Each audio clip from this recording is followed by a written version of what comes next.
Your imagination and your initiative and your indignation will determine whether we build a society where progress is the servant of our needs, or a society where old values and new visions are buried under unbridled growth. For in your time, we have the opportunity to move not only toward the rich society and the powerful society, but upward to the great society. The great society rests on abundance and liberty for all. It demands an end to poverty and racial injustice, to which we're totally committed in our time. In 1965 and 1966, Congress enacted a wide array of programs designed directly to eliminate poverty. It created the Office of Economic Opportunity, headed by Sergeant Shriver, the first director of the Peace Corps, to supervise the war on poverty. The Job Corps, modeled on the Civilian Conservation Corps of the New Deal, employed 100,000 poor young men and women during its first 8 years.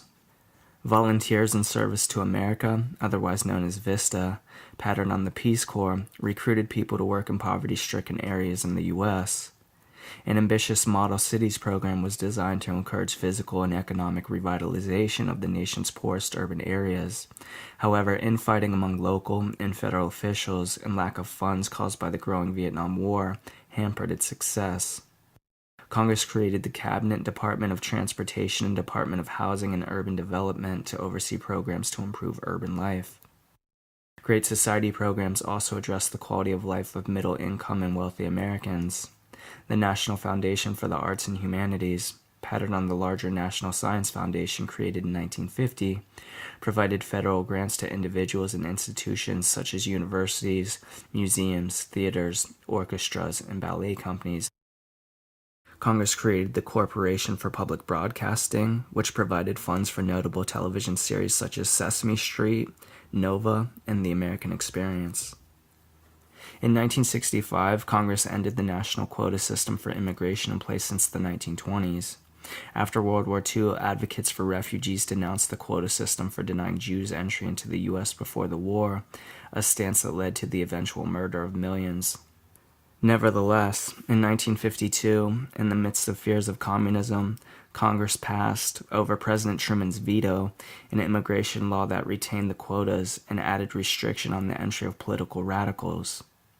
The 1965 immigration law replaced that system and allowed 170,000 immigrants from the Eastern Hemisphere and 120,000 from the Western Hemisphere to enter the U.S. each year.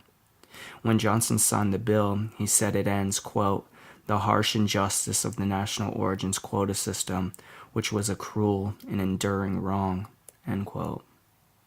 Great Society reforms were popular at first, but enthusiasm faded in the last 2 years of Johnson's presidency. African American uprisings against police brutality, poverty, and continuing racial discrimination in major cities left dozens dead at the hands of police and National Guard units sent in by governors to quell the violence. Nearly all of the dead were African Americans. The scenes of burning stores and sounds of gunshots and police sirens, all of which played endlessly on television news, alarmed many whites. They expressed this so-called white backlash by rejecting the Great Society and voting for Republican candidates who promised to restore law and order. Republican candidates successfully replaced Democratic majorities in the congressional election of 1966.